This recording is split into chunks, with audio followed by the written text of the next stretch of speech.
आप सभी का एक बार फिर स्वागत है सौरभ शर्मा ट्यूटोरियल में। आज की इस वीडियो में हम चर्चा करेंगे समास के बारे में। हम जानेंगे समास और उनके भेद तथा समास विग्रह कैसे किया जाता है। चलिए तो बिना समय की क्षति की हम आज की वीडियो शुरू करते हैं। समास शब्द का जो मिलकर बना है वो है सम प्लस आस, यानी समास दो शब्दों से मिलकर बना है, जिसमें एक है सम और दूसरा आस। यहाँ सम का जो अर्थ है वो समीप के लिए है और आस का जो अर्थ है वो है सृष्टि या निर्माण के लिए। यानी कि समास का मतलब हुआ दो या अनेक शब्दों को समीप लाकर नए शब्दों का निर्माण करना समास का नियम है। जैसे कि मैं उदाहरण के तौर पर बात करूं, यहाँ पे आपका आ जाएगा नीली है जो गाय। एग्जाम्पल के तौर पर नीली है जो गाय। जैसा कि हम यहाँ देख रहे हैं नीली है जो गाय अनेक शब्द हैं, जिनसे मिलाकर जो एक शब्द हमने बनाया वो एक शब्द बनेगा नील गाय। तो ये अनेक शब्दों से एक शब्द बनाना ये जो नियम था वो नियम था समास का। यानी अनेक शब्दों को एक शब्द बना देना समास का नियम है। और समास के नियम से जो शब्द बनता है, जैसे यहाँ नील गाय बना है तो यहाँ नील गाय शब्द हमारा हो जाएगा समस्त पद या सामासिक पद। यानी कि जो पद हमारा समास के नियम से बनता है उसे समस्त पद या सामासिक पद कहा जाता है। और सामासिक पद का पुनः अलग अलग कर देना, जैसे कि हम नील गाय को वापस अलग अलग करके लिखे नीली है जो गाय, तो ये प्रक्रिया हमारी कहलाएगी समास विग्रह की। तो समास के दौरान तीन स्टेप हैं। एक तो समास वो नियम है जिससे हम अनेक शब्दों से एक शब्द बनाते हैं, और उस नियम से जो शब्द बनता है उसे समस्त पद या सामासिक पद कहते हैं। जैसे नील गाय सामासिक पद है, और सामासिक पद को वापस अलग अलग करना समास विग्रह कहलाता है। अब मैं बात करूं समास के शाब्दिक अर्थ की, तो समास का जो शाब्दिक अर्थ है वो है संक्षेप या संक्षिप्तीकरण। ये सीधा प्रश्न परीक्षा में जो क्या पूछा जाता है कि समास शब्द का अर्थ क्या है, तो समास का जो शाब्दिक अर्थ है वो है संक्षेप या संक्षिप्तीकरण। अब मैं बात करूं समास के भेदों की, तो समास के जो भेद हैं वे हैं 6। समास के कितने भेद हैं? 6। जिसमें सबसे पहला जो है वो है अव्ययी भाव समास। इससे पहले मैं आप सभी को एक चीज यहां समझाना चाहूंगा। प्रत्येक समास में दो पद अवश्य होते हैं। प्रत्येक समास में कितने पद होते हैं? 2। अधिकतम और न्यूनतम 2 पद समास में होते हैं, जिसमें पहले पद को पूर्व पद कहा जाता है और दूसरे पद को उत्तर पद। जैसे कि नील गाय एक शब्द था, उसमें नील तो जो था हमारा पूर्व पद था और जो गाय था वो हमारा उत्तर पद था। चलिए अभी हम बात करें, जैसे कि उदाहरण के तौर पे इसकी परिभाषा की बात करूं। सबसे पहले अव्ययी भाव समास की परिभाषा ये है, देखो जैसे कि मैंने कहा प्रत्येक समास में 2 पद होंगे।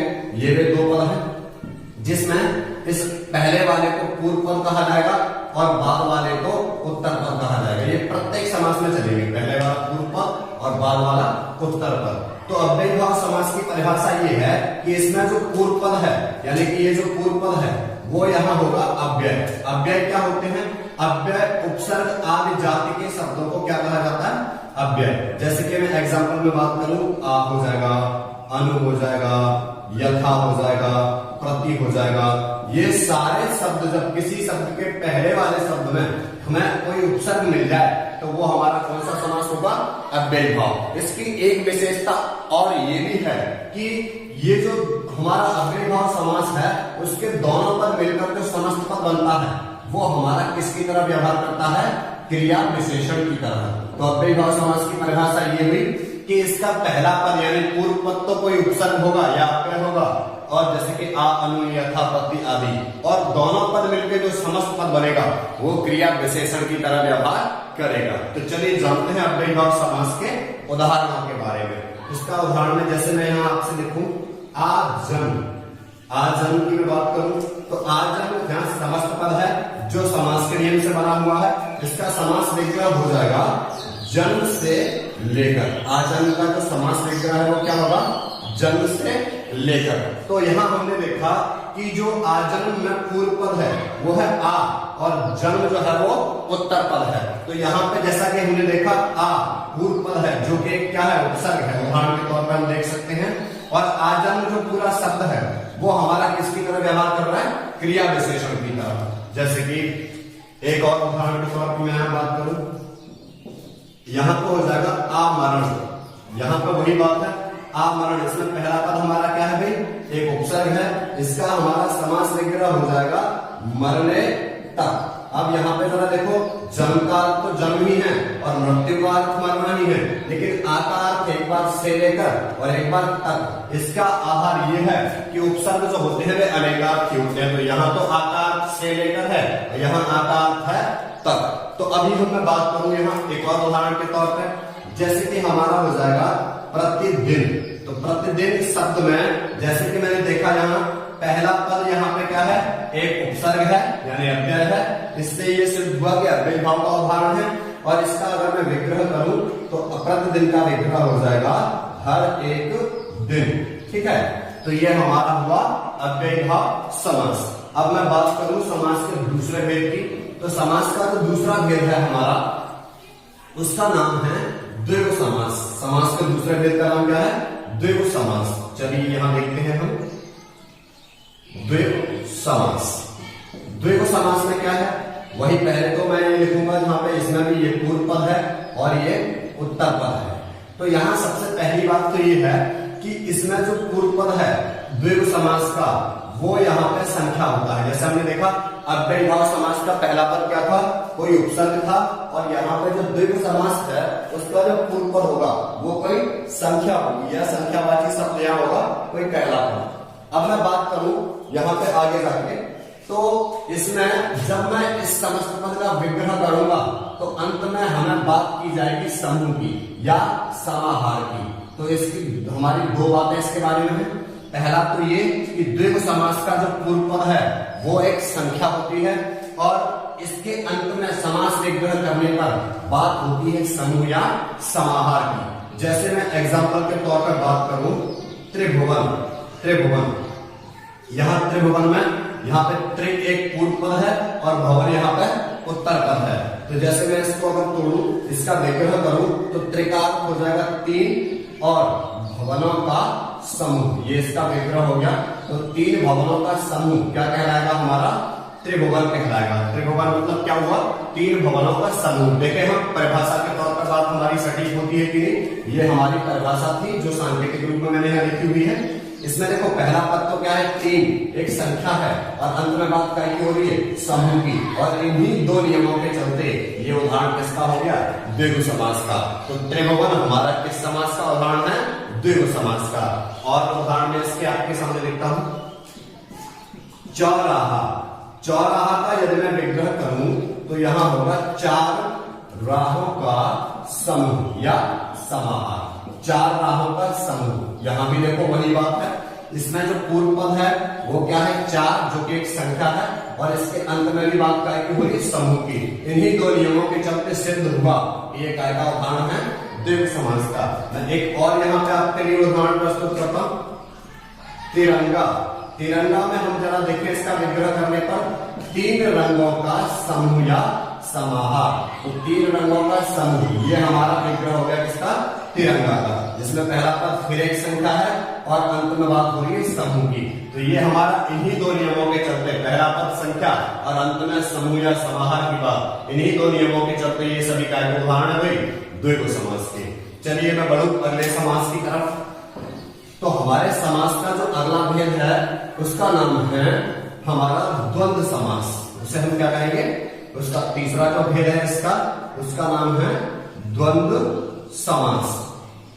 चलिए हम बात करेंगे द्वंद्व समास के बारे में। द्वंद्व समास में क्या है कि द्वंद्व का अर्थ क्या होता है, पहले तो ये जाने। द्वंद्व मतलब होता है युग्म, या इसे मैं एक और शब्द में लिख सकता हूं, जोड़ा। अर्थात 2 ऐसे शब्द जो युग्म या जोड़े में लिखे जाते हैं, वे सब काय के उदाहरण होते हैं द्वंद्व समास के। इसका परिभाषा ये है कि जब मैं इन शब्दों का विग्रह करूंगा जो द्वंद्व समास के नियम से बने हैं, तो इनका विग्रह करने पर इनके बीच में संयोजक शब्द आएंगे।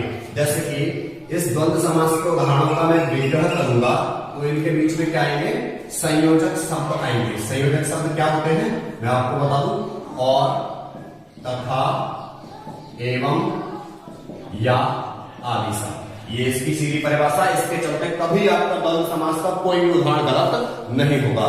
जब भी आप द्वंद्व समास के किसी शब्द का उदाहरण करेंगे, ऐसा शब्द जो द्वंद्व समास के नियम से बना है, तो उसका विग्रह करने पर निश्चित रूप से ही बीच में कौन आएंगे?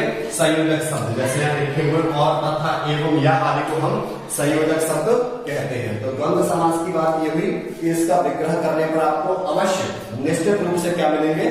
संयोजक शब्द मिलेंगे। चलिए अभी मैं इसके उदाहरण देके आपको प्रस्तुत करता हूं। तो यहां पे आपका हो जाएगा, जैसे मैंने यहां पे लिखा दिन रात।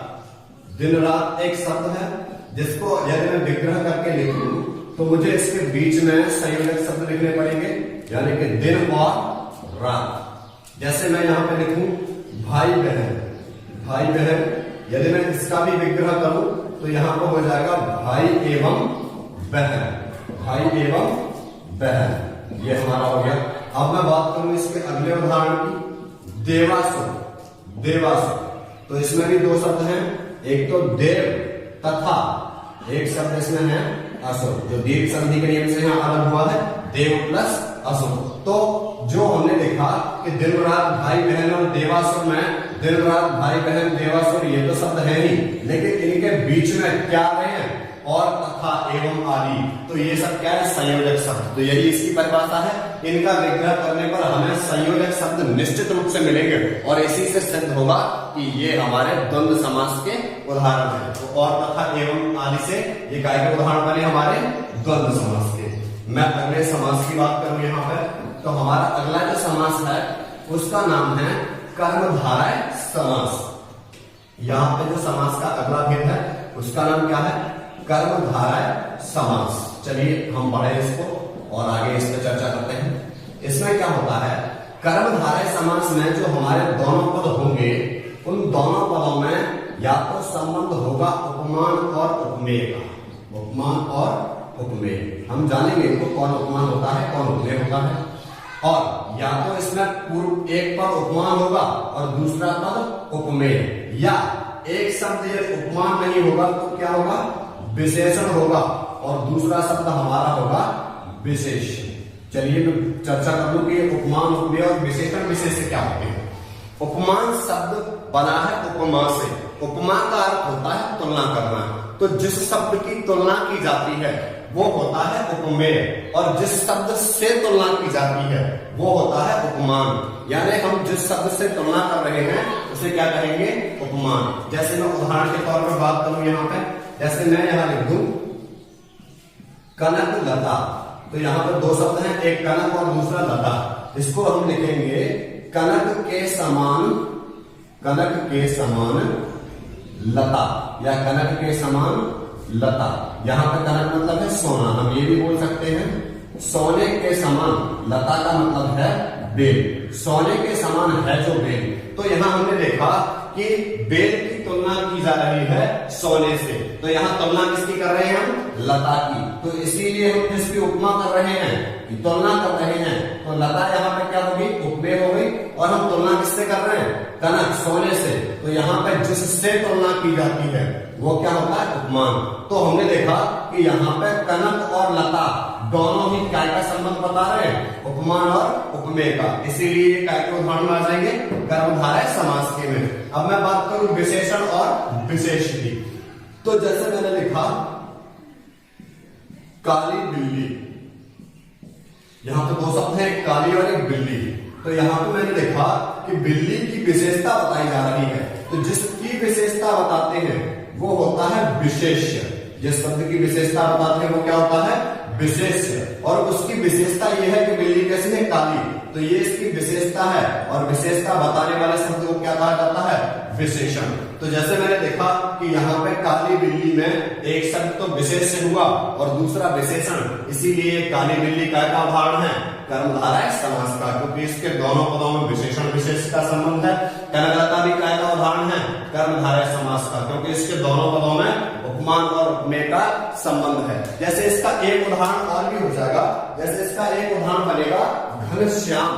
तो यहाँ पर घन का अर्थ जो है वो बादल के लिए है, और श्याम का जो अर्थ है वो है काले के लिए।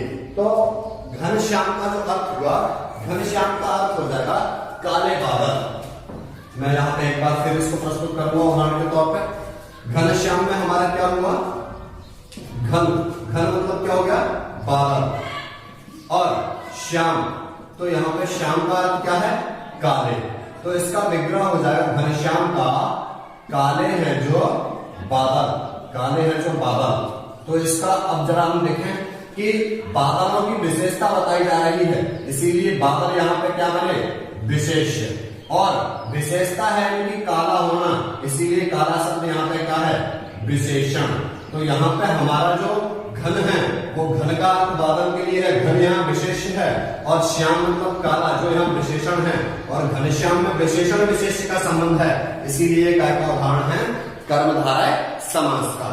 अब मैं अगले समास के भेद की चर्चा करूं, तो अगला जो समास का भेद है उसका नाम है बहुव्रीहि समास। कौन सा, बहुव्रीहि समास। जरा हम देखें इसकी विशेषता क्या है, इसकी परिभाषा क्या है।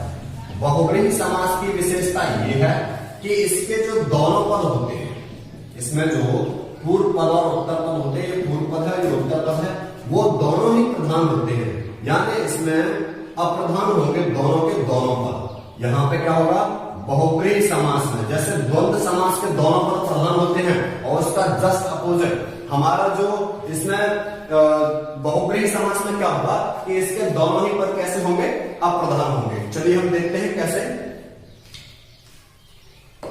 और जब दोनों पद अप्रधान होंगे, अप्रधान मतलब मुख्य नहीं होंगे, तो फिर अवश्य ही ये मिलके कोई तीसरा या विशेष अर्थ बताएंगे, इसीलिए ये हमारे विशेषार्थी बन जाएंगे और क्या उदाहरण होंगे बहुव्रीहि समास के। जैसे मैं आपसे बात करूं यहाँ पे उदाहरण के तौर पे हम प्रस्तुत करें बहुव्रीहि समास के एग्जांपल्स, तो यहां हो जाएगा चतुर्भुज।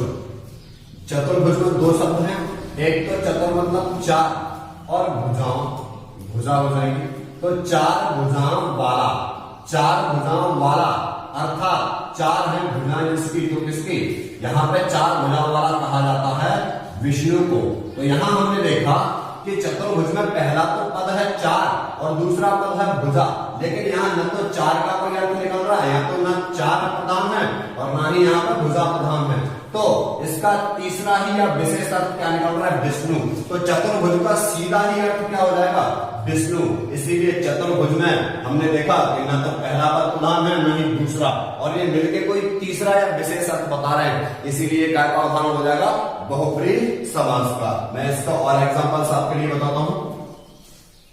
जैसे कि हमारा हो जाएगा, इसमें हम बात कर रहे हैं, जैसे हमारा एक चतुर्भुज हो गया, ऐसे ही हम बात कर सकते हैं चतुरानन, क्या, चतुरानन, या लंबोदर भी हो जाएगा इसके उदाहरण में। जैसे हम इसको थोड़े इसका विग्रह करें, चतुरानन मतलब हो जाएगा चार है मुख जिसके, या चार मुख वाला, चार मुख वाला।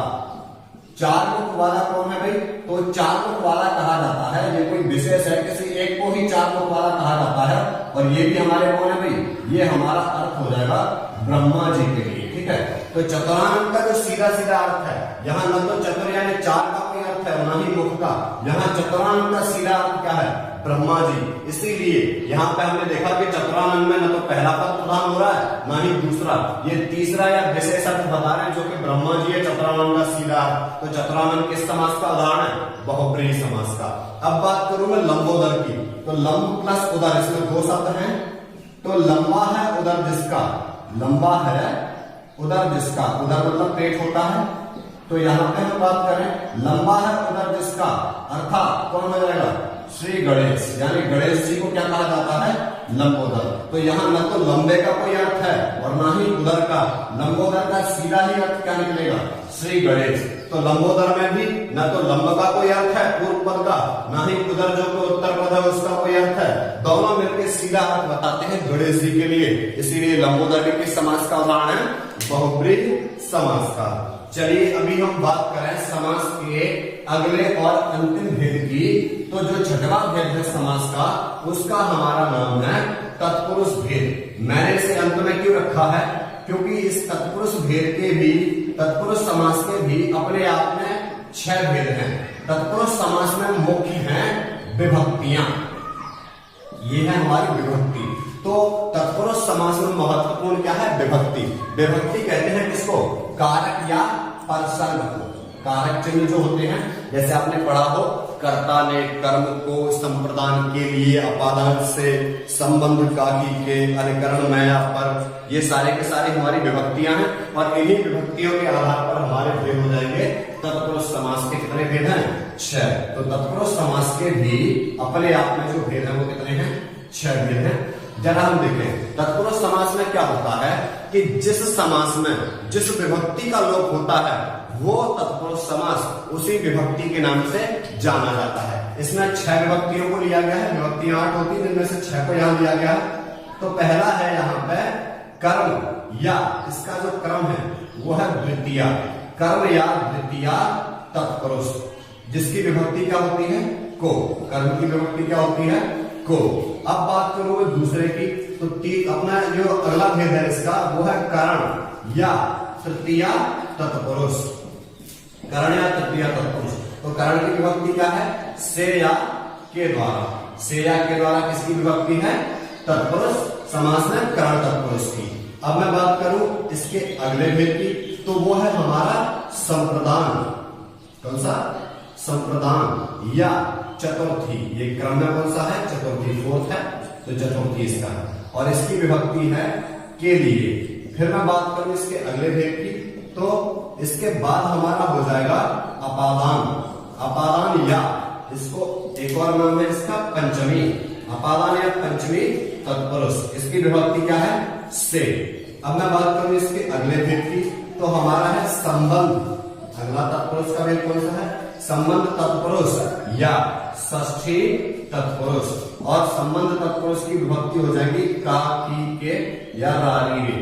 अब मैं बात करूं इसके अगले भेद की, 6वें और अंतिम भेद की, तो वो है हमारा अधिकरण तत्पुरुष। क्या सा है? अधिकरण। और इसका जो क्रम है वो है सप्तमी।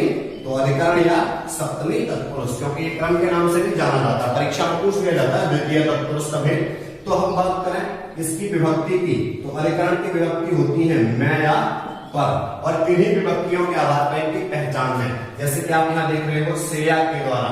यदि किसी समस्त पद का विग्रह करने पर से या के द्वारा आता है तो वो कर्ण या तृतीय तत्पुरुष का उदाहरण होगा।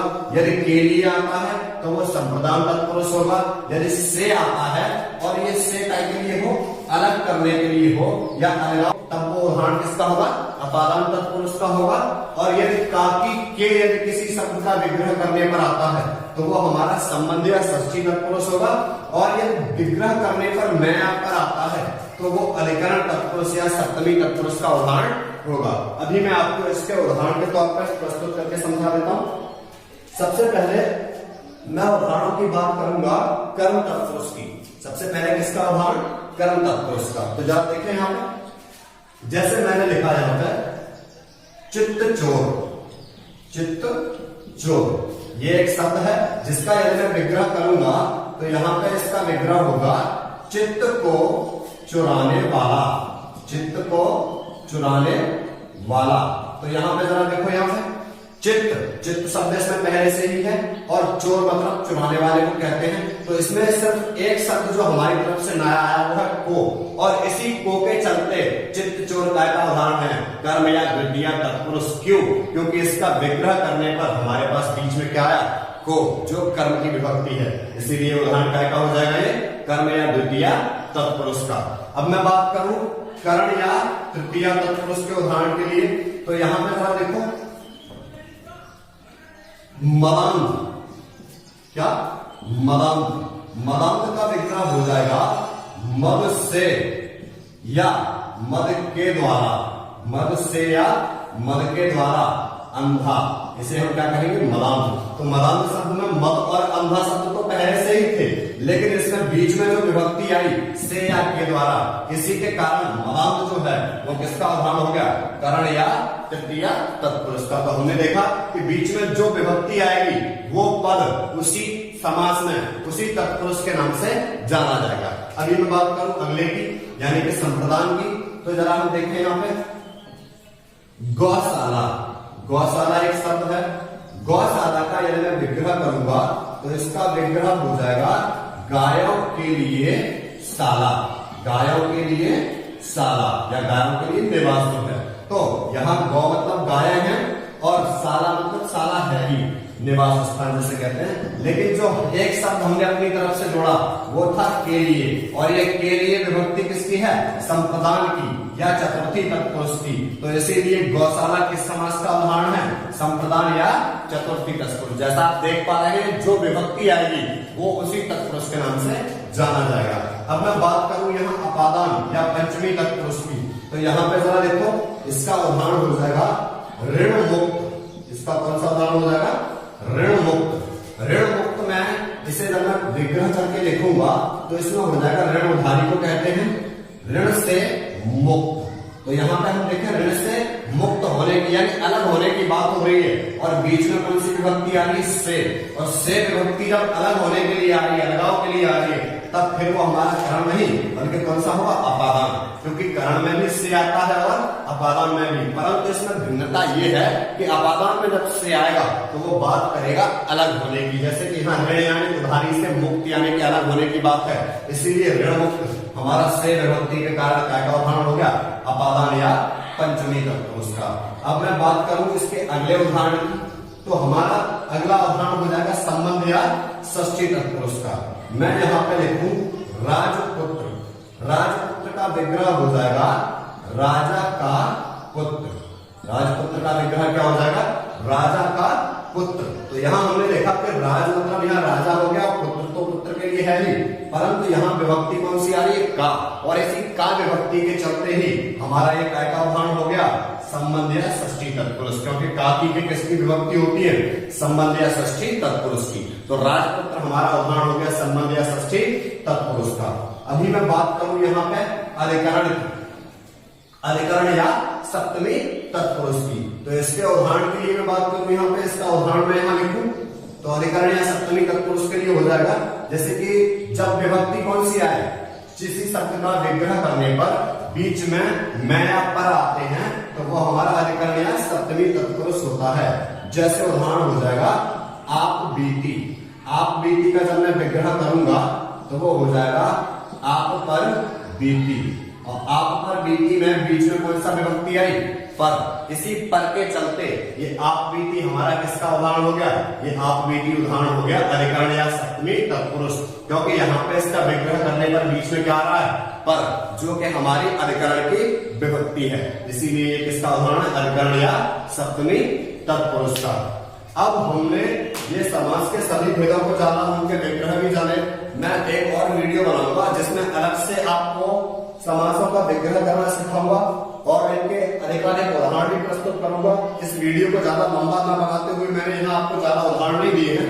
अब मैं एक और आपसे प्रश्न बनता है इस समासों से लेकर कि कौन से समास में कौन सा पद प्रधान होता है? ये एक अलग प्रश्न है जो सीधा परीक्षा बनता है कि किस समास में कौन सा पद प्रधान होता है। तो अब ये हमने पहले देख चुके हैं कि प्रत्येक समास में जो पद है वो कितने होते हैं? दो होते हैं। एक तो पूर्व पद होता है, दूसरा उत्तर पद होता है। तो इसके आधार पर भी प्रश्न बनता है परीक्षा में। मैं यहाँ सभी समासों के नाम लिखूं। पहले तो हो जाएगा अव्ययी भाव, दूसरा हमारा हो जाएगा द्वंद्व, मैं यहां लिखूंगा। तीसरा मैं यहां लिखूंगा बहुब्रीहि समास, और चौथा जो है यहां पे वो मैं लिखूंगा कर्मधारय। अभी मैंने इनका क्रम इसलिए बदला है क्योंकि इसके आधार पर आपके लिए सरल हो जाएगा। पांचवा जो है हमारा वो हो जाएगा तत्पुरुष, और छठवा जो है वो हो जाएगा द्विगु समास। तो सबसे पहले अव्ययी भाव समास में कौन सा पद प्रधान होता है? तो एक मात्र पद समास है जिसमें पूर्व पद प्रधान होता है। तो अव्ययी भाव समास में कौन सा पद प्रधान होता है? पूर्व पद प्रधान होता है। किसमें? अव्ययी भाव समास में। इन 6 समासों में से एकमात्र समास है जिसका पूर्व पद प्रधान होता है, यानी पहला पद प्रधान होता है। तो वो समास कौन सा है? अव्ययी भाव समास एकमात्र है। द्वंद्व की यदि मैं बात करूं तो यहाँ पर पूर्व और उत्तर दोनों पद प्रधान होते हैं। तो ये सीधा आंसर पूछेगा ऐसा कौन सा समास है जिसमें दोनों पद प्रधान होते हैं? तो आपका आंसर होगा द्वंद्व समास। फिर वो आपसे ये कहेगा कि ऐसा कौन सा समास है जिसमें कोई पद प्रधान नहीं होता? तो हमने अभी इस वीडियो में इससे पहले जाना था कि बहुब्रीहि ऐसा होता है जिसमें दोनों पद ही कैसे होते हैं? अप्रधान होते हैं। यानी बहुप्रिय समास का एक भी पद ऐसा नहीं है जो प्रधान हो, दोनों ही अप्रधान होते हैं, यानी इसमें एक भी पद प्रधान नहीं होता, अर्थ कोई तीसरा नहीं होता है। और कर्मधारय और तत्पुरुष और द्विग ये हमारे तीनों ऐसे समास हैं जिनमें उत्तर या बाद वाला पद प्रधान होता है, इसीलिए मैंने इन तीनों को साथ में लिखा। तो ये सीधा सीधा आपका आंसर हो गया। अव्ययी भाव समास में पूर्व पद प्रधान होता है, द्वंद्व समास में दोनों पद प्रधान होते हैं, और बहुप्रिय समास में कोई पद प्रधान नहीं होता। बचे हुए कर्मधारय, तत्पुरुष और द्विग ये तीनों ऐसे समास हैं जिनका उत्तर पद प्रधान होता है। और इसके लिए जो समास विग्रह, जैसे मैंने यहाँ आपको उदाहरण प्रस्तुत किए, वो उदाहरण एक एक इसलिए है ताकि वीडियो ज्यादा लंबा ना हो। मैं अगली जो वीडियो बनाऊंगा उसमें आपको समास विग्रह कई सारे उदाहरणों के साथ करके दिखाऊंगा। आज की वीडियो में इतना पर्याप्त है। जय हिंद, जय भारत।